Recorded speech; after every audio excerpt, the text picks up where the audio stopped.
এই আলোচনা করতে গেলে আরেকটা প্রশ্ন চলে আসে, সেটা হলো বাংলাদেশের সেকুলারদের অনেকেই কথাটা বলে, সেটা হলো যে ৭১ আমরা আসলে ইসলামকে প্রত্যাখ্যান করছি নাউজুবিল্লাহ এখানকার মানুষ।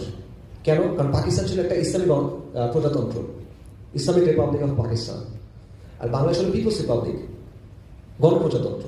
তাহলে আপনি ইসলামকে প্রত্যাখ্যান করলেন। পাকিস্তান তৈরি হয়েছে দ্বিজাতি তত্ত্বের উপরে, টু নেশন থিওরি, হিন্দু আলাদা মুসলিম আলাদা। আপনি তো পাকিস্তান থেকে আলাদা হয়ে গেছেন, তার মানে আপনি এটা প্রত্যাখ্যান করছেন, এরকম একটা কথা। অথবা নতুন কথা আসছে এখন যেটা, যে ৭১ আমরা পাকিস্তানের ইসলামটা প্রত্যাখ্যান করছি, আমরা বাংলার ইসলাম গ্রহণ করছি, এরকম কথা এখন বলা হচ্ছে। তো এই ব্যাপারটা আসলে কীরকম? তো ৭১ নিয়ে আলোচনাটা আসলে অনেক বিস্তৃত এবং এটা নিয়ে আসলে আলাদা আলাদা আলোচনা হওয়ার দরকার। এই বিষয়টা আমাদের ভালো মতো বোঝা দরকার, এটা একটা গুরুত্বপূর্ণ জায়গা। এখন ওটা সময় নেই, আমরা সংক্ষেপে যদি বলি, ৭১ বেসিক্যালি কোনো মতাদর্শিক ব্যাপার ছিল না, এটা ছিল একটা সার্ভাইভালের বিষয়, আত্মরক্ষার একটা বিষয়। দেখেন, ৭১ নেতৃত্ব কে দিচ্ছে? আওয়ামী লীগ, শেখ মুজিবুর রহমান। এটা তো অস্বীকার করতে পারবেন না, বাস্তবতা তো এটা, অস্বীকার করার সুযোগ আছে নাই।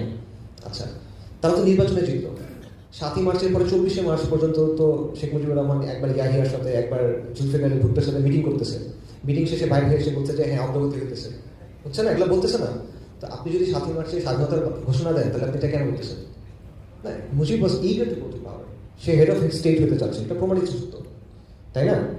তাদের তো কোনো পরিকল্পনা, যে রাজনৈতিক দল এটা নেতৃত্ব দিচ্ছে তাদের তো কোনো এজেন্ডা নাই এটা।